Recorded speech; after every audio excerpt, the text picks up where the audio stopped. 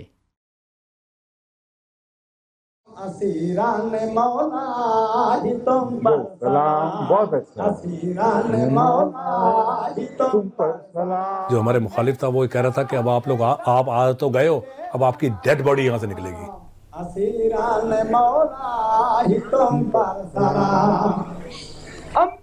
The Pakistani government unjustly has imprisoned him for propagating the Ahmadiyya faith. میں تو اب بھی تیار ہوں، 10 دفعہ جان دینے کے لیے بھی تیار ہیں۔ شہادت کے لیے تو تیار تھے سارے تقریباً سکر کے لوگ جو حالات تھے وہاں پہ۔ تو اگر ایسے اللہ کی راہ میں مرے تو پھر اور اس سے زیادہ بہتر کون سی چیز ہے؟ بس جو زور لگتا ہے تم لگا لو اے دشمنان احمدیہ، جتنے احمدی شہید کرنا چاہتے ہیں شہید کر لو۔ اگر آپ کو پھانسی دیے بھی تو آپ پھانسی کے پھندے کو چوم لینا اس طرح کر کے، لیکن مجھے اپنے اللہ پہ پورا بھروسہ ہے۔ حضور نے لکھا جرم کیا تھا؟ جرم احمدی ہونا تھا بس۔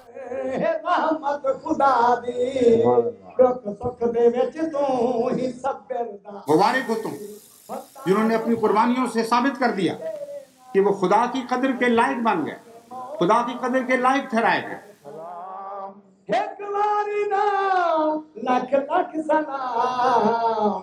اور آئندہ زمانہ ان راہوں کو دیکھے گا، ان چمکتی ہوئی کہکشانوں کو، اور ان سے سبق حاصل کرے گا۔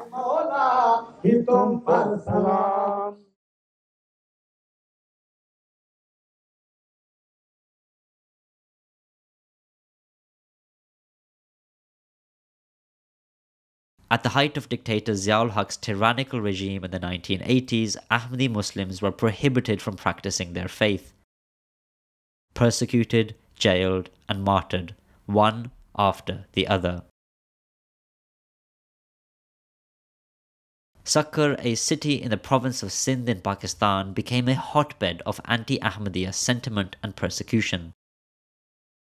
تو حالات جو تھے وہ سکھر کے یعنی 1983 کے آرڈیننس کے بعد بہت زیادہ خراب جو ہے نا، وہ پورے پاکستان میں اگر کہیں تھے تو وہ سکھر کے حالات تھے۔ حالات بہت زیادہ خراب تھے، روزانہ ہی اٹیک ہوتا تھا کسی نہ کسی فرد پہ، جماعت پہ، گھروں پہ بھی، راستے میں جاتے ہوئے ایسے۔ سکھر کے قریب ایک مولوی تھا، اس نے لوگوں کو، اپنے مریدوں کو، جو اس کے فالوورز تھے، ان کو بہت اکسایا کہ جو جماعت کے قادیانی لوگوں کو مارنا جو ہے نا وہ بڑا ثواب کا کام ہے۔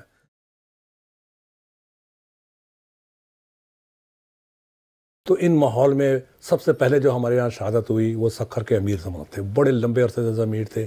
مغرب کی نماز کے بعد جب وہ اپنے گھر جا رہے تھے تو ان کو وہاں پہ شہید کر دیا، گھر کے بالکل ڈور اسٹیپ پہ۔